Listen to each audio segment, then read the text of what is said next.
Sometimes there's a moment just a few seconds long, but you know that nothing else in your life has ever felt like it.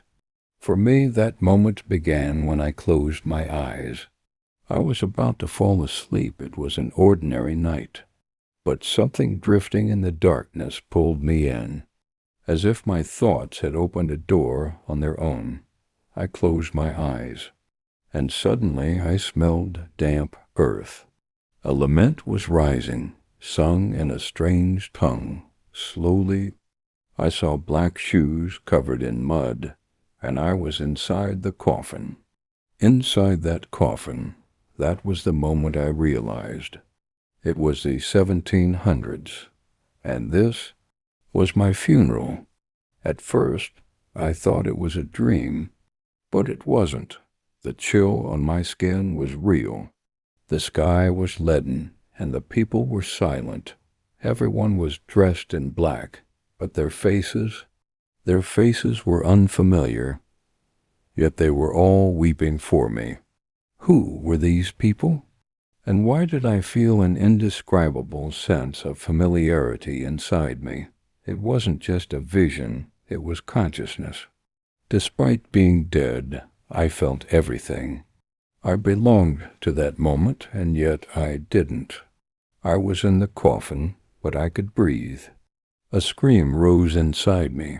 I wanted to cry out, but my lips wouldn't move. My eyes were open, yet I couldn't say a word. 4 men were carrying me, their steps slow and reverent. The silence was deep, almost echoing, as if everyone knew something, but no one was speaking. My gaze fell on the lid of the coffin. The wood was old, dark walnut, the edges adorned with carved motifs. Why were these details catching my attention? Even in a dream, why were they so vivid? Then I heard it, a woman's voice crying, broken, shattered. Something stirred deep in my heart. That voice, I knew it. I didn't recognize it, but I knew it. The coffin was slowly lowered to the ground. An old man in a black cloak began to pray. He spoke a language that resembled Latin, but wasn't quite. An old form of English, or perhaps another European tongue. The echo inside my head grew louder. This is not a dream. This is a memory. A memory, but how? I couldn't have lived in the 1700s, could I? Then something happened. A light flashed before my eyes, sharp and blinding. The coffin lid opened, but I was now watching from the outside. In an instant I locked eyes with the person inside the coffin. It was my face, but younger. The features were the same, but the expression was different. This wasn't me, or rather it was another version of me. And just then a voice rose within me. It came not from outside, but from within. It was so powerful, it echoed in my mind like a command. Remember. Before I knew it, images flooded before my eyes. A drawn sword, a stone-walled cellar, a candlelit room, parchments, ancient writings, and me in that man's body, belonging to another time pursuing something. Knowledge, power, or a justice long lost? As the funeral continued, the images in my mind grew clearer. My name in that life, my name was Elias Rowden. I had lived in rural England in 1723. I was originally from Scotland, an academic, passionate, and curious. I was trying to solve the connection between the mind and the soul. Because of the oppressive structure of the time, I had joined secret societies. I had theories about the soul's journey after death, and that's why I was reliving this memory. As I stared at my dead body, Elias's memories rushed into my mind. His family, his enemies, the woman he loved, Adeline, and his final words, "My soul will return." When the time comes, everything will be remembered. Yes, Elias was me. I was Elias. Fear? Maybe a little, but more than that, there was a feeling of clarity. Even centuries later, the soul could not truly rest without resolving certain knots. After that moment, I felt myself reunite with my body, but this time with Elias's consciousness. I began walking, not from within the coffin, but from within the funeral crowd.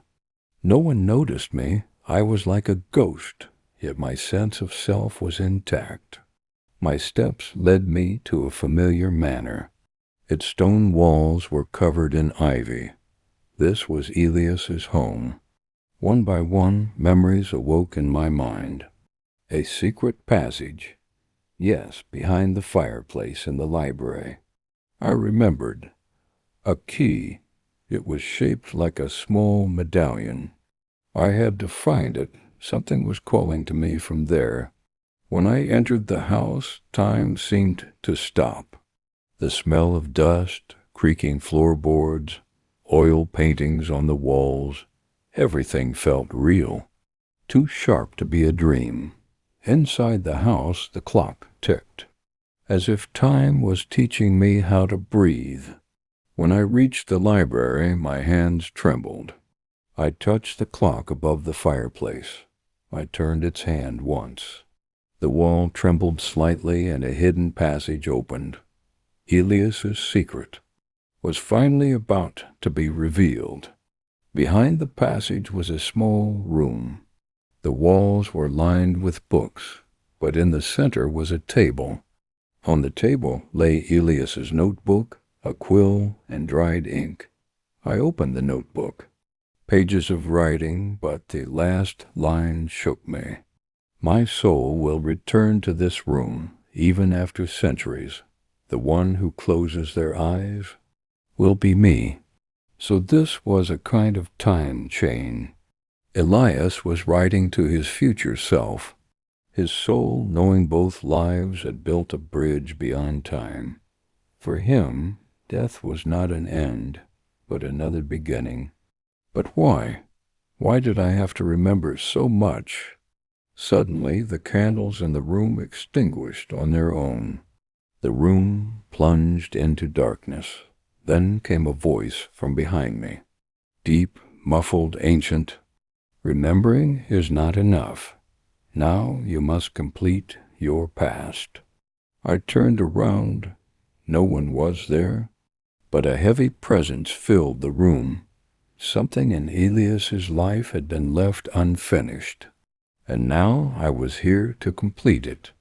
That life was not just a pursuit of knowledge, it was a story of unfinished justice, betrayal, and a lost secret. And now, 300 years later, I had come to solve that secret. In that moment I felt both a curiosity and an indescribable weight. Elias had left something incomplete, and now his soul had passed that duty on to me. I picked up the notebook and continued flipping through its pages. Some were filled with Latin prayers, others with astrological drawings and strange symbols. But what shook me most was the letter I found on the last page, written in elegant, old-fashioned script. Adeline, if you are reading this, I am either still alive or my soul is still with you. It is enough that only you know the truth. The one who killed me was not someone from outside. The betrayal came from within, and I am still paying for that betrayal. Perhaps one day, when my soul finds peace, this cursed cycle will end. Adeline, I had heard that name before. The woman crying at the funeral. I saw her again in my mind veiled in black, her shoulders trembling, collapsed over my coffin. Elias had given his heart to her, but now an even more complex truth lay before me. Elias knew his death was murder. Who was the insider he mentioned in the note? And why had the murder been covered up? I exited the secret room in the library and headed to the upper floor of the house, Elias's room. I remembered a chest there, the one with the brass lock. Yes, it was at the foot of the bed. The key was tucked in Elias's notebook. When I unlocked the chest, I found old documents, a few family photos, and at the bottom, a yellowed map. But what caught my attention was a small metal badge, round with a lion figure in the center. It was identical to one of the symbols in Elias's writings. This was the emblem of the secret society Elias had been part of. The next few hours passed without me realizing. I searched every corner of the house. What I learned from Elias's writings was terrifying. Certain aristocrats of the era had formed a cult that sought to preserve the soul's consciousness after death. Their aim was to transfer that consciousness into other bodies or future generations. Elias had been part of this group, but over time he realized their true intentions were dark. He wanted to leave, and that's what signed his death warrant. In another notebook I found in the secret room, not written by Elias, but someone else, the initial M was on the cover. It referred to Elias as a traitor. It said he had to be silenced or else the secrets would be exposed. Elias carried their secrets, and one of those secrets was about time itself. This society knew that Elias's soul would awaken again one day. They had even performed rituals to prevent it. But they failed, and now his continuation was here to break this cursed cycle. Suddenly a sound echoed. I wasn't alone in the house. Footsteps came from downstairs. Wooden steps creaked. The steps were slow, deliberate, heavy. I peeked through the door crack. Someone in a black cloak had entered the house. I couldn't see their face, but the emblem on the tip of their cane caught my eye. The same symbol, the lion? This couldn't be.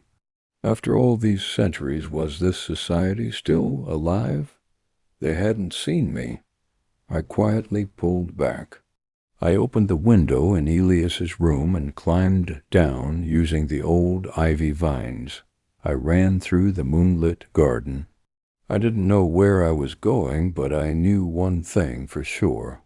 This was no longer just Elias's story. It was mine now, and I had to finish it. If you enjoyed the video, don't forget to leave a like and subscribe to Beyond Time. I'd love to hear your thoughts in the comments. See you in the next story.